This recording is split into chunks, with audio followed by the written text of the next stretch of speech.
ত্রিকোণমিতি হলো গণিতের সেই শাখা যেখানে ত্রিভুজের বাহু তার কোণের সঙ্গে সম্পর্কিত। হ্যালো স্টুডেন্টস, আমি তারিক আজাদ আর আমি তোমাদের সামনে হাজির হয়েছি পূরক কোণের ত্রিকোণমিতিক অনুপাত নিয়ে। এবং এই পূরক কোণের ত্রিকোণমিতিক অনুপাতে যত রকমের খুঁটিনাটি তথ্য আছে সেই সম্পূর্ণ খুঁটিনাটি তথ্য আজকে আমি তোমাদের সামনে তুলে ধরার চেষ্টা করব। তাহলে একবার পূর্বপাঠ দেখে নেওয়া যাক। পূর্বপাঠে ছিল যে যদি এ বি সি একটা সমকোণী ত্রিভুজ হয় এবং অতিভুজ যদি ভূমির সঙ্গে থিটা কোণ উৎপন্ন করে, তখন আমরা দেখেছিলাম যে sign theta is equal two লম্ব বাই অতিভুজ। এই যে লম্ব, এই যে অতিভুজ, লম্ব বাই অতিভুজ এটা হয়েছিল। আর কসেক থিটা কি হয়েছিল? কসেক থিটা হয়েছিল অতিভুজ বাই লম্ব। এই যে অতিভুজ, এই যে লম্ব। অর্থাৎ দেখতে পেলাম যে সাইন থিটা আর কসেক থিটা কিন্তু একে অপরের বিপরীত বলেই কিন্তু আমরা সেখানে দেখতে পেয়েছিলাম sine theta is equal to 1 by cosec theta এবং cosec theta is equal to 1 by sine theta. এটা কিন্তু আমরা আগের অর্থাৎ পূর্ব পাঠে দেখেছিলাম। আর আমরা কি দেখেছিলাম? আর দেখেছিলাম টেন থিটা। টেন থিটা আমরা কি দেখেছিলাম? লম্ব বাই ভূমি। এই যে লম্ব, এই যে ভূমি, লম্ব বাই ভূমি এটা হয়েছিল টেন থিটাতে। আর কট থিটাতে কি হয়েছিল? কট থিটাতে হয়েছিল ভূমি বাই লম্ব। এই যে ভূমি, এই যে লম্ব, এই যে ভূমি, এই যে লম্ব, ভূমি বাই লম্ব এটা হয়েছিল। অর্থাৎ এখানেও দেখা গিয়েছিল, কি দেখা গিয়েছিল? এখানেও দেখা গিয়েছিল tan theta is equal to 1 by cot theta. তার মানে কি টেন থিটা আর কট থিটা কি একে অপরের বিপরীত? কারণ এখানে আছে লম্ব বাই ভূমি আর এখানে কি আছে? ভূমি বাই লম্ব।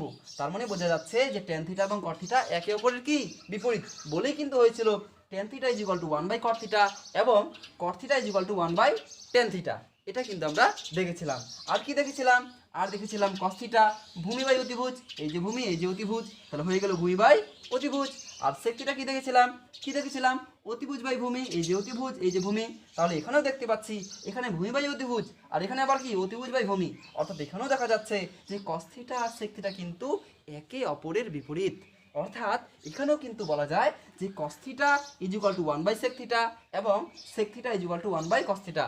অর্থাৎ কস থিটা আর সেক থিটা কি একে অপরের বিপরীত। এগুলো কিন্তু আমরা আগের পূর্ব পাঠে দেখেছিলাম। এখন আমরা আলোচনা করব পূরক কোণের ত্রিকোণমিতিক অনুপাত। এই পূরক কোণের ত্রিকোণমিতিক অনুপাতের মধ্যে আমি প্রথমে দেখে নিব যে এই পূরক কোণ ব্যাপারটা আসলে কি। পূরক কোণ ব্যাপারটা হচ্ছে এরকম যে দুটি কোণের সমষ্টি যদি 90 ডিগ্রি হয় তবে একটিকে বলা হয় অপরটির পূরক কোণ। আমি আবারও বলছি, দুটি কোণের সমষ্টি যদি 90 ডিগ্রি হয় তবে একটিকে বলা হয় অপরটির পূরক কোণ। মনে করলাম আলফা একটা কোণ, বিটা হচ্ছে আর একটা কোণ এবং এদের সমষ্টি যদি 90 ডিগ্রি হয় তবে আলফাটাকে বলা হবে বিটা এর পূরক কোণ অথবা বিটাটাকে বলা হবে আলফা এর পূরক কোণ। যদি আমি ছবি আর্ট করি তাহলে ছবিটা হবে এরকম যে এইভাবে মনে করলাম যে এ বি এবং সি হচ্ছে একটা সমকোণী ত্রিভুজ এবং এই কোণটা হচ্ছে কত? 90 ডিগ্রি এবং এই কোণটাকে মনে করলাম আলফা এবং এই কোণটাকে মনে করলাম বিটা। এই কোণটা মনে করলাম কি? বিটা। তাহলে এই আলফা এবং বিটাকে যদি পূরক বলতে হয় অর্থাৎ পূরক কোণ বলতে হয় তাহলে আমাকে এইভাবে লিখতে হবে যে alpha plus beta is equal to কত? 90 ডিগ্রি। কারণ এখানে এই যে আলফা আছে, এই যে বিটা আছে, এদের যোগফল এখানে 90 ডিগ্রি হবেই, কেননা এটা তো 90 ডিগ্রি আছে। তাহলে এটা যদি 90 হয় তাহলে নিশ্চয়ই এই দুটো কোণের যোগফল কত হবে? 90 হবে। কারণ এই দুটো কোণের যোগফল যদি 90 হয় অর্থাৎ এই কোণটা আর এই কোণটার যোগফল যদি 90 হয় আর এটাও তো 90 আছে, যোগ করলে তখন কত হবে? 180 হবে। তার মানে ত্রিভুজের যে ধর্ম বা ত্রিভুজের যে শর্ত সেই শর্তটা কি হচ্ছে? ঠিকঠাক থাকছে। তার মানে বুঝে গেলাম যে এখানে alpha plus beta is equal to কত হবে? 90 ডিগ্রি হবে। তার মানে এই যে alpha plus beta is equal to 90 degree, এটাকেই কিন্তু বলা হচ্ছে কি? পূরক কোণ। অর্থাৎ বুঝলাম এটা যে দুটি কোণের সমষ্টি যদি 90 ডিগ্রি হয়ে যায় তবে একটিকে বলা হয় অপরটির পূরক কোণ। এখানে আলফাটাকে বলা হবে বিটা এর পূরক কোণ অথবা বিটাটাকে বলা হবে আলফা এর পূরক কোণ। এবার আমরা দেখে নিব ত্রিকোণমিতিক অনুপাত। ত্রিকোণমিতিক অনুপাত হচ্ছে এরকম ব্যাপারটা যে ত্রিভুজের আমরা জানি যে কয়টা বাহু? সমকোণী ত্রিভুজের 3টা বাহু বা ত্রিভুজের 3টা বাহু। এখানে সমকোণী ত্রিভুজ, তাহলে এই যে এবিসি সমকোণী ত্রিভুজ আছে, এই এবিসি সমকোণী ত্রিভুজের 3টা বাহুর মধ্যে যে কোনো 2টা বাহু নিয়ে আমি যদি অনুপাত করি তাহলে মোট এখানে কিন্তু 6 রকমের অনুপাত পাবো। এই 6 রকমের অনুপাতকে একসঙ্গে বা একত্রে বলা হচ্ছে ত্রিকোণমিতিক অনুপাত। এটা কিন্তু আমরা আগের ভিডিওতেও দেখেছিলাম। তাহলে আমরা বুঝে গেলাম যে পূরক কোণের ত্রিকোণমিতিক অনুপাত এর অর্থটা কি বা এর মানেটা কি।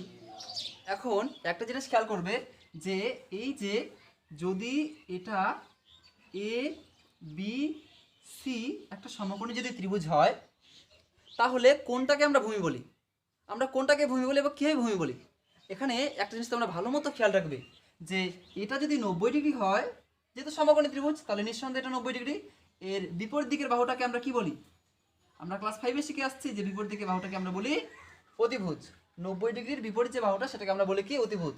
তাহলে এই অতিভুজ যদি এই বাহুর সঙ্গে কোণ উৎপন্ন করে, মনে করলাম থিটা কোণ উৎপন্ন করলো, তখন কিন্তু এটাকে আমরা কি বলবো? এটাকে আমরা ভূমি বলবো। এটাকে আমরা কি বলবো? ভূমি বলবো। তাহলে অতিভুজ আর ভূমি বাদ দিয়ে বাকি যে বাহুটা থাকলো সেটাকে আমরা তাহলে কি বলবো? নিশ্চয়ই লম্ব বলবো। তাহলে এখানে একটা জিনিস কিন্তু শিক্ষা হলো। কি শিক্ষা হলো? যে অতিভুজ যেই বাহুর সঙ্গে কোণ উৎপন্ন করবে সেই বাহুটাকে আমরা সবসময় কি বলবো? ভূমি বলবো। এবং অতিভুজ এবং ভূমি বাদ দিয়ে বাকি যে বাহুটা থাকলো সেটাকে আমরা কি বলবো? লম্ব বলবো। তাহলে সাপোজ ছবিটা যদি এইভাবে না হয়ে যদি এইভাবে হতো, যে এইভাবে হলো ছবিটা, যে এটাও মনে করলাম এ বি সি একটা কি সমকোণী ত্রিভুজ, এবং নিঃসন্দেহে এটা হচ্ছে কত? 90 ডিগ্রি। আর এটা যদি 90 ডিগ্রি হয় তাহলে 90 ডিগ্রির বিপরীত বাহু আমরা একটু আগেই জানলাম কি হয়? অতিভুজ হয়। তাহলে এটা যদি থিটা কোণ উৎপন্ন হয়, অর্থাৎ অতিভুজ এবার কি করলো? এই বাহুর সঙ্গে কোণ উৎপন্ন করেছে। তাহলে এই বাহুটাকে আবার আমরা কি বলবো? কি বলবো? আমরা একটু আগেই জানলাম যে অতিভুজ যেই বাহুর সঙ্গে কোণ উৎপন্ন করবে সেই বাহুটাকে আমরা সবসময় কি বলবো? সেই বাহুটাকে আমরা সবসময় বলবো ভূমি। এবং এই ভূমি এবং অতিভুজ বাদ দিয়ে বাকি যে বাহুটা পড়ে থাকবে সেটাকে আমরা নাম দিব সবসময় কি? সেটাকে আমরা সবসময় নাম দিব লম্ব। এইভাবে কিন্তু ব্যাপারটা আসবে। তাহলে যদি আমি একটা সমকোণী ত্রিভুজ আঁক করি, এই যে একটা সমকোণী ত্রিভুজ এ বি সি, এটা কত? 90 ডিগ্রি। মনে করলাম যে এটা হচ্ছে কত? থিটা। তাহলে এটা যদি থিটা হয় এটা কত হবে? নিশ্চয়ই 90 ডিগ্রি মাইনাস থিটা হবে। কেননা এই যে কোণ এ আছে এবং কোণ সি, এরা পরস্পর কি কোণ? এরা পরস্পর হচ্ছে পূরক কোণ। তাহলে এটা যদি থিটা হয় তাহলে নিশ্চয়ই এটা কত হবে? 90 ডিগ্রি মাইনাস থিটা হবে। তাহলে বলো তো, আমি যদি 90 ডিগ্রি মাইনাস থিটা এর সাপেক্ষে বলি, আমি যদি 90 ডিগ্রি মাইনাস থিটা এর সাপেক্ষে বলি, তাহলে লম্ব আমি কাকে বলবো? লম্ব আমি কাকে বলবো? তোমরাই বলো। তাহলে নিশ্চয়ই এটা যদি 90 ডিগ্রি, তাহলে এটা কি? এটা হচ্ছে অতিভুজ। এটা অতিভুজ। তাহলে এটা এবার কি? এটা হচ্ছে ভূমি। তাহলে এটা যদি ভূমি হয় তাহলে লম্ব কে এবার? লম্ব হচ্ছে কে? লম্ব হচ্ছে বিসি। কেননা আমি একটু আগেই বললাম যে অতিভুজ যেই বাহুর সঙ্গে কোণ উৎপন্ন করবে তাকে আমরা কি বলবো? সবসময় কি বলবো? ভূমি বলবো। তাহলে এটা হচ্ছে ভূমি। তাহলে ভূমি যদি এটা হয় তাহলে নিঃসন্দেহে এটা কি? এটা হচ্ছে কি? লম্ব। তাহলে লম্ব হয়ে গেল আমার কি? এখানে বিসিটা হয়ে গেল এখানে আমার লম্ব। তাহলে ভূমিকে ভূমি তো বলতেই পারছো, একটা আগেই বললাম যে অতিভুজ যার সঙ্গে কোণ উৎপন্ন করবে। অতিভুজ কার সঙ্গে কোণ উৎপন্ন করেছে? এখানে অতিভুজ বলতে কে? অতিভুজ বলতে এখানে হচ্ছে আমার এসি। আর এসি কার সঙ্গে কোণ উৎপন্ন করেছে? এসি হচ্ছে গিয়ে আমার গিয়ে এবি এর সঙ্গে কোণ উৎপন্ন করেছে। তার মানে এবিটা হচ্ছে এখানে আমার কি? এবিটা হচ্ছে এখানে আমার ভূমি। আর অতিভুজকে? অতিভুজ বলাই যাচ্ছে এটা চোখ বন্ধ করে যে অতিভুজ হচ্ছে কে? এখানে 90 ডিগ্রি বিপরীত দিকে যে বাহু, অর্থাৎ কে? এখানে অর্থাৎ এখানে হচ্ছে এসি। তাহলে বুঝে গেলাম যে 90 ডিগ্রি মাইনাস থিটা এর সাপেক্ষে লম্ব হচ্ছে আমার বিসি, ভূমি হচ্ছে এবি এবং অতিভুজ হচ্ছে এসি। এবার এবার এবার যদি বলা হয় থিটা এর সাপেক্ষে, থিটা এর সাপেক্ষে বলো তো থিটার সাপেক্ষে লম্বকে? তাহলে থিটা এর সাপেক্ষে নিশ্চয়ই বলতে পারবে এখানে অতিভুজ। অতিভুজকে এসি কার সঙ্গে কোণ উৎপন্ন করেছে? বিসি এর সঙ্গে কোণ উৎপন্ন করেছে, থিটা কোণ উৎপন্ন করেছে। তাহলে এসি এখানে অতিভুজ, এসি এখানে কার সঙ্গে কোণ উৎপন্ন করেছে? বিসি এর সঙ্গে কোণ উৎপন্ন করেছে। তাহলে যার সঙ্গে কোণ উৎপন্ন করবে সেটা কি বলেছিলাম? ভূমি বলেছিলাম। তাহলে এটা হয়ে গেল বিসিটা হচ্ছে কি? ভূমি। তাহলে লম্বকে? লম্ব তাহলে কি? এবি। তাহলে বলে দিলাম লম্ব হয়ে গেল এখানে কে? লম্ব হয়ে গেল এবি। আর কি? ভূমিকে?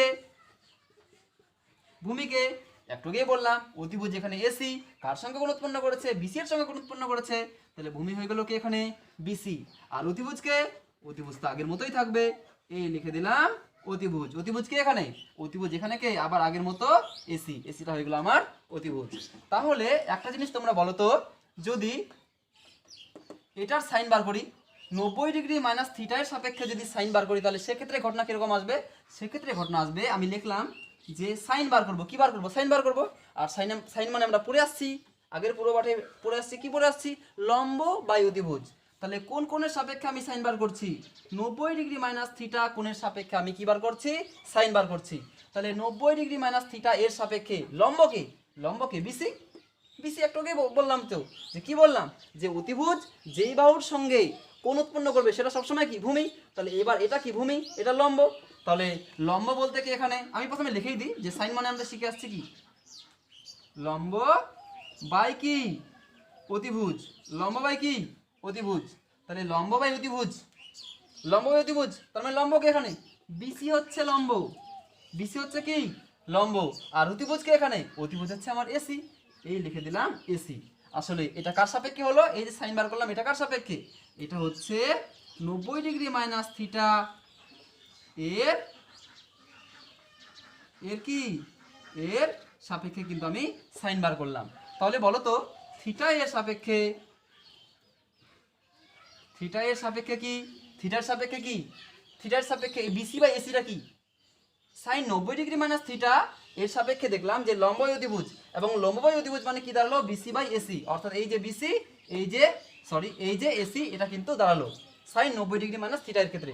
তাহলে থিটা এর ক্ষেত্রে এই বিসি বাই এসি কি দাঁড়াচ্ছে দেখি, তাহলে লিখলাম যে বিসি বাই এসি। আচ্ছা থিটার সাপেক্ষে বিসিটা কি, থিটা এর সাপেক্ষে বিসি কি ভূমি, বিসিটা হচ্ছে ভূমি, আর এসিটা কি, এসিটা অতিভুজ। তাহলে এখানে উপরে কে থাকবে, উপরে বিসি, বিসি মানে কি, এই দিয়ে দিলাম এখানে কি ভূমি, আর নিচে কে এসি, এসি মানে কি এখানে অতিভুজ, অতিভুজ। কেননা আমি একটু আগেই বললাম যে থিটার সাপেক্ষে, থিটা কে এখানে, থিটার সাপেক্ষে এটা কি, এটা ভূমি। একটু আগেই বললাম যে অতিভুজ যার সঙ্গে কোণ উৎপন্ন করবে সেটা ভূমি। তাহলে এখানে অতিভুজ এসি কার সঙ্গে কোণ উৎপন্ন করেছে, বিসি এর সঙ্গে কোণ উৎপন্ন করেছে, তার মানে বিসিটা এখানে কি ভূমি। তার মানে এখানে বলে দিলাম বিসি ইজ ইকুয়াল টু কি ভূমি, আর এসি ইজ ইকুয়াল টু কি অতিভুজ। আর আমরা জানি যে ভূমি বাই অতিভুজ মানে কি, কি cos থিটা। আমরা একটু আগে বললাম না যে ভূমি বাই অতিভুজ কি হয়, cos থিটা হয়। তার মানে দেখা গেল যে এই যে sine 90 degree minus theta is equal to BC by AC, আর বিসি বাই এসি মানে কি আবার কি cos থিটা। তার মানে আমরা শিখে গেলাম আজ থেকে যে sine 90 degree minus theta is equal to হচ্ছে cos থিটা। আসলে এটা কিন্তু একটা সূত্র। তাহলে যখনই আমরা দেখব যে সাইন 90 ডিগ্রি মাইনাস থিটা, তখন সঙ্গে সঙ্গে আমরা কি বসাই দিব, cos থিটা কিন্তু আমরা বসাই দিতে পারবো। তাহলে বোঝা গেল sine 90 degree minus theta is equal to কি হয়, sine 90 degree minus theta is equal to হয়ে যায় cos থিটা। এখন আবার যদি 90 ডিগ্রি মাইনাস থিটার সাপেক্ষে যদি ট্যান বার করি, তাহলে সেক্ষেত্রে ঘটনা কিরকম ঘটবে, আমি লিখলাম tan 90 degree minus theta, tan 90 degree minus theta কোন কোণের সাপেক্ষে আমি ট্যান বার করছি। আমাকে প্রথমে এটা বুঝতে হবে যে আমি কোন কোণের সাপেক্ষে ট্যান বার করছি। আমি 90 ডিগ্রি মাইনাস থিটা কোণ এর সাপেক্ষে আমি কিন্তু ট্যান বার করছি। আর ট্যান মানে আমরা পড়েছিলাম যে কি লম্ব বাই কি, লম্ব বাই কি ভূমি, ট্যান মানে আমরা পড়েছিলাম লম্ব বাই ভূমি। তাহলে লিখে ফেললাম লম্ব বাই ভূমি, এটা কিন্তু আমরা লিখে ফেললাম। তাহলে এই যে 90 ডিগ্রি মাইনাস থিটা আছে, এই 90 ডিগ্রি মাইনাস থিটা এর সাপেক্ষে লম্বকে আর ভূমিকে এটা এখন আমাদের দেখতে হবে। তাহলে একটু আগে বলেছিলাম যে অতিভুজ যার সঙ্গে কোণ উৎপন্ন করবে সেটা হচ্ছে কি ভূমি। এখানে অতিভুজ কার সঙ্গে কোণ উৎপন্ন করেছে, এবি এর সঙ্গে কোণ উৎপন্ন করেছে, কি কোণ উৎপন্ন করেছে 90 ডিগ্রি মাইনাস থিটা। তাহলে এসি অর্থাৎ অতিভুজ এসি যেহেতু এখানে এবি এর সঙ্গে কোণ উৎপন্ন করেছে এবং 90 ডিগ্রি মাইনাস থিটা কোণ উৎপন্ন করেছে, অতএব নিঃসন্দেহে বলা যায় যে এবিটা হচ্ছে এখানে ভূমি এবং লম্ব হচ্ছে এখানে আমার বিসি। তাহলে লম্বের জায়গায় আমরা লিখে ফেলবো বিসি এবং ভূমির জায়গায় লিখে ফেলবো কি, ভূমির জায়গায় লিখে ফেলবো এবি। তাহলে আমি পেয়ে গেলাম 90 degree minus theta tan 90 degree minus theta is equal to BC by AB. এবার কাজ হচ্ছে কি, আমাকে এই যে বিসি বাই এবি আছে এটাকে আমি থিটার সাপেক্ষে দেখবো যে এই থিটার সাপেক্ষে এই বিসি আর এবি এটা কি দাঁড়াচ্ছে। তো লিখলাম থিটা এর সাপেক্ষে, বেশ বিসি বাই হচ্ছে কে এবি। তাহলে প্রথমে দেখে নিই যে থিটার সাপেক্ষে লম্বকে আর ভূমিকে। তাহলে এখানে যেহেতু অতিভুজ এই বাহুর সঙ্গে থিটা কোণ উৎপন্ন করছে, তাহলে এই বাহুটা কি, এই বাহুটা হচ্ছে এখন আমার ভূমি, আর এই বাহুটা হচ্ছে কি এখন, এই বাহুটা হচ্ছে এখন আমার লম্ব। তাহলে বিসিটা কি, বিসিটা হচ্ছে কি এখানে ভূমি, লিখে দিলাম বিসি এর জায়গা কি লিখে দিলাম ভূমি, আর এবি এর জায়গা কি লিখে ফেলবো, লিখে ফেলবো লম্ব। আর আমরা জানি যে ভূমি বাই লম্ব মানে কি কট, কি কট, আর যেহেতু কোনটা থিটা অতএব এখানে হয়ে যাবে থিটা। তার মানে বুঝলাম যে বিসি বাই এবি মানে কি কট থিটা। প্রথমে দেখলাম যে tan 90 degree minus theta is equal to BC by AB, আর বিসি বাই এবি মানে আবার কি কট থিটা। তার মানে দাঁড়ালো যে tan 90 ডিগ্রি মাইনাস থিটা, এই যে tan 90 degree minus theta is equal to কি বিসি বাই এবি, আর বিসি বাই এবি মানে কি আবার কি কট থিটা। তাহলে ইজ ইকুয়াল টু হয়ে যায় কি কট থিটা। তার মানে এটাও কিন্তু আর একটা সূত্র। তাহলে যখনই কোনো অঙ্কতে আমরা দেখব যে tan 90 ডিগ্রি মাইনাস থিটা, সঙ্গে সঙ্গে আমরা তার জায়গায় বসিয়ে দিতে পারবো cot থিটা। এটা ছিল আরেকটা সূত্র। এখন আমরা বার করব আবারও 90 ডিগ্রি মাইনাস থিটার সাপেক্ষে কি, এবার বার করব cos। তাহলে লিখে ফেললাম cos 90 ডিগ্রি মাইনাস থিটা কি দাঁড়ায়, cos মানে আমরা পড়েছি কি ভূমি বাই অতিভুজ, আমি লিখেই ফেললাম ভূমি বাই অতিভুজ। তোমরা তো বুঝেই গেছো যে এটা এটা কি 90 ডিগ্রি মাইনাস থিটার সাপেক্ষে এটা কি ভূমি, আর অতিভুজ কি এসি।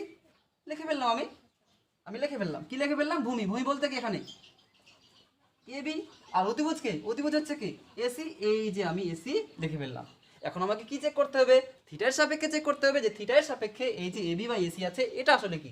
আমি লিখলাম থিটা এর সাপেক্ষে, লিখলাম এবি বাই হচ্ছে এসি। আচ্ছা এবি বাই এসি কি থিটার সাপেক্ষে, এবিটা হচ্ছে কি এই যে থিটা, এটা কি বললাম একটু আগে, এটা বললাম কি ভূমি, এটা কি বললাম কি লম্ব। আর এবি মানে কি তাহলে এখানে এখন আমার কি, এবি মানে এখন হচ্ছে আমার কি, এবি মানে এখন হচ্ছে আমার লম্ব। আর এসিটা কি, এসিটা তো অতিভুজই আছে, আমি লিখে ফেললাম অতিভুজ। আর লম্ব বাই অতিভুজ মানে আমরা দেখেছি পুরো পাঠে কি দেখেছি, সাইন, যেহেতু থিটা আছে অতএব সাইন থিটা। তার মানে বোঝা গেল যে cos 90 degree minus theta equal to হচ্ছে এবি বাই এসি, আবার থিটার সাপেক্ষে এই এবি বাই এসি দাঁড়ালো হচ্ছে আমার সাইন থিটা। তার মানে বোঝা গেল যে cos 90 degree minus theta equal to হচ্ছে কি সাইন থিটা। তাহলে এটাও কিন্তু আরেকটা সূত্র, কি সূত্র, যে cos 90 degree minus theta equal to হচ্ছে সাইন থিটা। তাহলে বুঝে গেলাম যে cos 90 degree minus theta equal to কি হয়, সাইন থিটা হয়। আর যখনই কোনো অঙ্কতে আমরা দেখব যে cos 90 ডিগ্রি মাইনাস থিটা আছে, তাহলে সঙ্গে সঙ্গে তার জায়গায় আমরা কত বসাতে পারবো, সাইন থিটা বসাতে পারবো। এই ছিল 3 নম্বর সূত্র। এখন আমরা শিখলাম কি কি শিখলাম, 1 নম্বর সূত্র আজকে আমরা শিখলাম যে কি হয়, sine 90 degree minus theta equal to হয়ে যায় cos থিটা, এটা কিন্তু আজকে আমরা শিখলাম। আর কি শিখলাম, 2 নম্বর শিখলাম tan 90 degree minus theta equal two cot theta, এটাও কিন্তু আজকে আমরা শিখলাম। 3 নম্বর সূত্র শিখলাম, কি শিখলাম 3 নম্বর সূত্র, যে কি শিখলাম cos 90 degree minus theta equal to কি, ইকুয়াল টু সাইন থিটা। আচ্ছা যদি কোনো অঙ্কের ক্ষেত্রে এই 3টে সূত্রের মধ্যে আসলো না, যদি আলাদা কোনো কিছু আসে, সাপোজ এইভাবে আসলো 4 নাম্বার যে cosec 90 ডিগ্রি মাইনাস থিটা এটা আসলো, তখন সেক্ষেত্রে কি করব, সেক্ষেত্রে এইভাবে সলভ করব যে এই যে cosec 90 ডিগ্রি মাইনাস থিটা আছে এটাকে আমি নিশ্চয়ই এইভাবে লিখতে পারবো যে 1 বাই কি সাইন 90 ডিগ্রি মাইনাস থিটা, কেননা cosec এর উল্টা হচ্ছে কি সাইন। তাহলে আর আমরা একটু আগে দেখলাম যে sine 90 degree minus theta equal to কি cos থিটা, তাহলে এর জায়গায় আমরা বসিয়ে দিতে পারবো কি cos থিটা। আবার 1 বাই cos থিটা হচ্ছে কার উল্টা, কার উল্টা একটু আগে আমরা দেখলাম যে 1 বাই cos থিটা কার উল্টা, sec থিটা উল্টা, এই লিখে দিলাম sec থিটা। তার মানে এখন আমরা বুঝে গেলাম কি, বুঝে গেলাম এটা যে cosec 90 degree minus theta equal to হচ্ছে কি sec থিটা, তাহলে বোঝা গেল নিশ্চয়ই। আচ্ছা সাপোজ যদি এরকম হতো যে দেখা গেল কোন অঙ্কের ক্ষেত্রে যে এইভাবে আছে cot 90 ডিগ্রি মাইনাস থিটা, সেক্ষেত্রে আমরা কিভাবে সলভ করব, সেক্ষেত্রে আমরা সলভ করব এইভাবে, কিভাবে সলভ করব, আগের মতো যেমন cosecটাকে সাইনে নিয়ে আসছিলাম, cotটাকে কিসে নিয়ে যাব, টেনে নিয়ে যাব, কেননা এখানে cosecের উল্টা কে ছিল সাইন ছিল, আবার cotএর উল্টা কে তাহলে tan, আমি এখানে বসিয়ে দিলাম tan 90 ডিগ্রি মাইনাস থিটা। আবার আমরা পড়েছি tan 90 degree minus theta equal to হচ্ছে কি cot থিটা, তাহলে এই যে tan 90 ডিগ্রি মাইনাস থিটা আছে এখানে আমি বসিয়ে দিলাম cot থিটা। আবার 1 by cot theta, 1 by cot theta আমরা কি দেখলাম, আমরা একটু আগে দেখলাম যে 1 বাই cot থিটা এটা আসলে কার উল্টা, এটা হচ্ছে আসলে tan এর উল্টা, তাহলে এখানে বসিয়ে দিতে পারবো 1 বাই cot থিটা মানে হচ্ছে কি tan থিটা। পুরো পাঠে যখন আমি বললাম একটু আগে তখন কিন্তু তোমরা নিশ্চয়ই দেখেছিলে যে 1 বাই cot থিটা কি হয়েছিল, tan থিটা হয়েছিল, সেই কারণে কিন্তু বলে দিলাম যে 1 by cot theta equal to হচ্ছে tan থিটা। তার মানে বোঝা গেল যে cot 90 degree minus theta equal to হচ্ছে কি, cot 90 degree minus theta equal to হচ্ছে কি tan থিটা। আর একটা কিন্তু জিনিস বাকি আছে, আরেকটা জিনিস কি বাকি আছে, বাকি আছে এই যে এটা তোমরা দেখে নাও, তোমরা দেখে নাও কি বাকি আছে আমাদের 6 নাম্বার সূত্র এবং লাস্ট সূত্র। এটা কি লাস্ট সূত্র, এটা লাস্ট সূত্র হচ্ছে এটা যে sec 90 ডিগ্রি মাইনাস থিটা, তাহলে sec 90 ডিগ্রি মাইনাস যদি থিটা থাকে তাহলে সেক্ষেত্রে কি কাজ করব, সেক্ষেত্রে কাজ করব sec, আমি secটাকে প্রথমে উল্টায় নিই, sec হচ্ছে কার উল্টা, cos এর উল্টা, আমি লিখে ফেললাম যে cos 90 ডিগ্রি মাইনাস থিটা তাহলে cos 90 ডিগ্রি মাইনাস থিটা যে আছে তাহলে এখানে বসিয়ে দিলাম। cos 90 ডিগ্রি মাইনাস থিটা আমরা একটু আগেই পড়লাম, কি পড়লাম, sin থিটা পড়েছিলাম, বসিয়ে দিলাম sin থিটা। আবার 1/sin থিটা মানে কি, 1/sin থিটা মানে হচ্ছে cosec থিটা, কেননা cosec থিটা উল্টা কি 1/sin থিটা, তাহলে 1/sin থিটার জায়গায় আমি বসাতে পারি cosec থিটা। তার মানে বুঝে গেলাম যে কি sec 90 degree minus theta equal to কি হয়, ইকুয়াল টু হয়ে যায় কি cosec থিটা। এই ছিল আজকের আমাদের আলোচনা। সবাইকে ধন্যবাদ।